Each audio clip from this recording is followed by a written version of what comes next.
Indonesia memiliki potensi geografis yang sangat menguntungkan dalam mendukung majunya sektor pertanian. Keberadaan lahan di Indonesia menjadi sangat potensial bagi sektor pertanian karena secara geologi dilalui jalur pegunungan Sirkum Pasifik dan Sirkum Mediterania, di mana proses pembentukannya berasal dari gunung berapi yang subur. Faktor lainnya adalah iklim dan cuaca. Indonesia mengalami dua musim yang sangat bagus untuk budidaya pertanian, yaitu musim penghujan dan musim kemarau. Dengan didukung beragam potensi yang menguntungkan serta mayoritas penduduk yang bergantung pada sektor agraris, produktivitas pertanian menjadi hal yang harus terus diperhatikan guna mendukung pertumbuhan ekonomi dan kesejahteraan petani. Lalu, seperti apakah langkah strategis yang dapat dilakukan untuk mengangkat kesejahteraan para petani di Indonesia?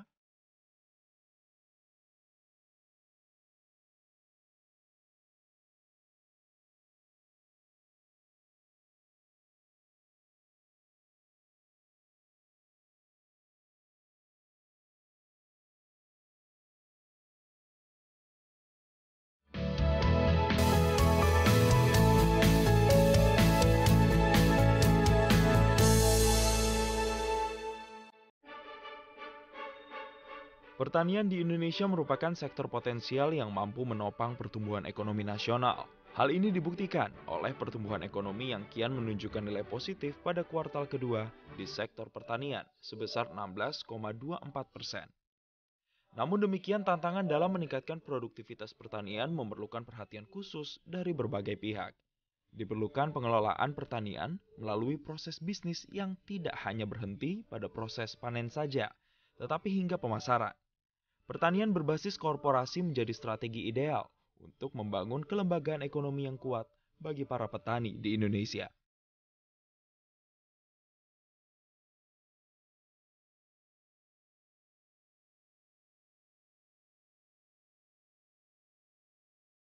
Saya minta kita fokus membangun satu atau maksimal dua model bisnis korporasi petani atau korporasi nelayan di sebuah provinsi sampai betul-betul jadi. Sehingga ini nanti bisa dijadikan benchmarking, bisa dijadikan contoh, bisa dikopi di provinsi yang lain, dikopi oleh kelompok tani dan kelompok nelayan yang lain.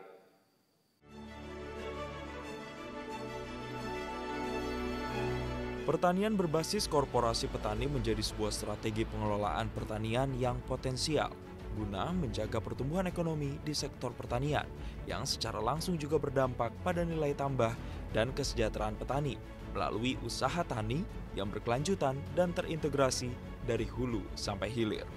Seperti halnya bagi para petani di Desa Kebonharjo, Wangi, Pasean Sekaran, Kecamatan Jatirogo, Kabupaten Tuban.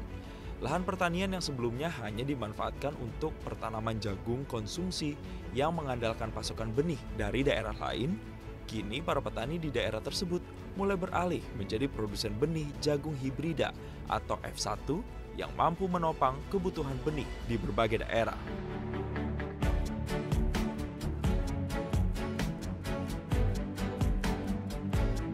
Ini mengapa kita harus beralih ke pembenihan. Masalahnya banyak keuntungan yang kita peroleh, Pak. Yang pertama, keuntungan secara dohir maupun secara batin kita dapat. Secara batin kita dapat ilmunya, dapat teman banyak, dapat ilmu dari sana, dari sini, sehingga menambah wawasan kita untuk maju lebih ke depan.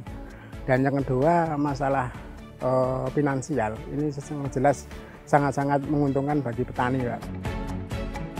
Di Kabupaten Tuban, pemanfaatan lahan untuk penanaman jagung hibrida hingga tahun 2020 ini telah mencapai luas 560 hektar. Hal ini sejalan dengan rencana pemerintah daerah setempat untuk menjadikan Tuban sebagai kawasan mandiri benih jagung hibrida, guna meningkatkan nilai tambah dan kesejahteraan petani dan memperbesar serapan tenaga kerja di daerah Tuban. Pemerintah Kabupaten Tuban merasa sangat bersyukur dan senang sekali Tuban dijadikan salah satu tempat untuk memberikan pembenihan jagung yang berkolaborasi. Karena dengan adanya program ini, pendapatan masyarakat semakin meningkat dari pendapatan hasil pertanian itu sendiri, dan juga bisa efisiensi karena dengan adanya bibit di Tuban ini harganya kan jauh lebih murah.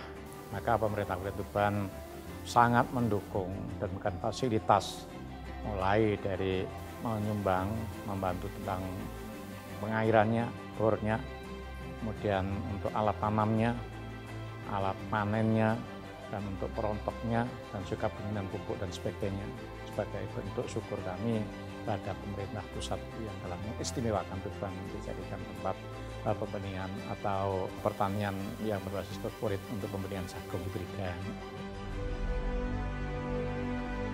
Bahkan dari nilai tambahnya itu bisa 2-3 kali lipat, yang mana kalau di konsumsi itu keuntungan bersih sekitar 5 juta, kalau ini bisa di atas 10 juta, bahkan adanya 15 juta.